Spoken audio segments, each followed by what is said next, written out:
વર્ષોથી છુપાયેલું પત્નીનું રહસ્ય આખરે ખુલી ગયું। જી હા મિત્રો, લોકસભાની ચૂંટણી પહેલાં મોદી સાહેબની ખુલી પોલ। અચાનક પત્નીનું નામ આવ્યું સામે।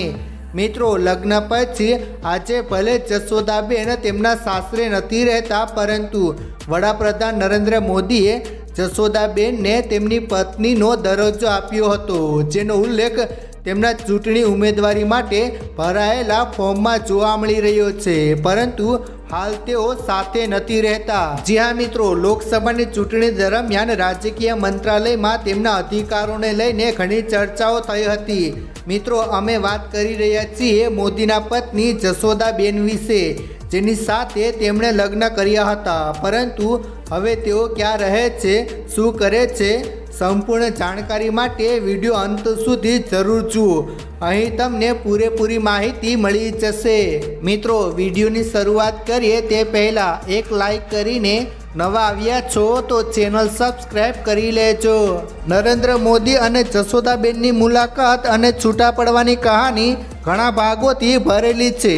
બંને ખૂબ જ નાની ઉંમરમાં લગ્નના બંધનમાં બંધાયા હતા।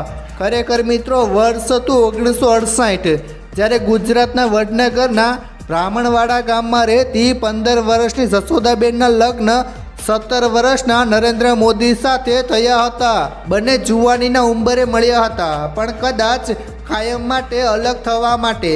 ત્યારે કોને ખબર હતી કે લગ્નના 3 વર્ષ પછી જ બંને હંમેશા માટે અલગ થઈ જશે। કહેવાય છે કે એ દિવસોમાં યુવા નરેન્દ્ર મોદીના મનમાં વૈરાગ્ય જાગવા લાગ્યું હતું, તેથી તેઓ ગૃહસ્થ જીવનનો ત્યાગ કરીને સામાજિક સેવામાં જોડાયા હતા અને આંતરિક મનની શોધમાં નીકળી પડ્યા હતા।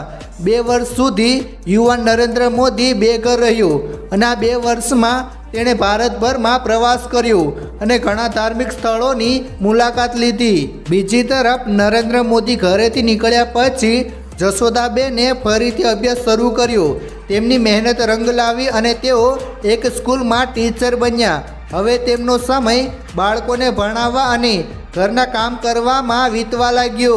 અહીં વર્ષ 1970ના મધ્યમાં નરેન્દ્ર મોદી ગુજરાત પરત ફર્યા। તેઓ અમદાવાદ પાછા જરૂર આવ્યા હતા, પરંતુ અત્યાર સુધી તેઓ સંઘમાં જોડાયેલા હતા।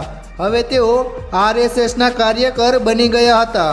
1975માં દેશમાં ઇમરજન્સી લાગુ પડવામાં આવી, ત્યારે મોદી થોડા સમય માટે વનવાસમાં રહ્યા અને વર્ષ 1985માં તેઓ ભાજપમાં જોડાયા। બીજી તરફ જશોદાબેન પણ હવે ધીમે ધીમે વૃદ્ધ થવા લાગ્યા હતા। વાળ સફેદ થયા અને ચહેરા પર કરચલીઓ દેખાવા લાગી, પરંતુ નરેન્દ્ર મોદીનું રાજકીય જીવન ખૂબ જ આગળ વધી રહ્યું હતું। તેઓ એ પણ ભૂલી ગયા હતા કે તેમને એક પત્ની છે। ધીમે ધીમે બંને વચ્ચે દૂરી વધતી ગઈ અને અંતે બંને છૂટા પડ્યા।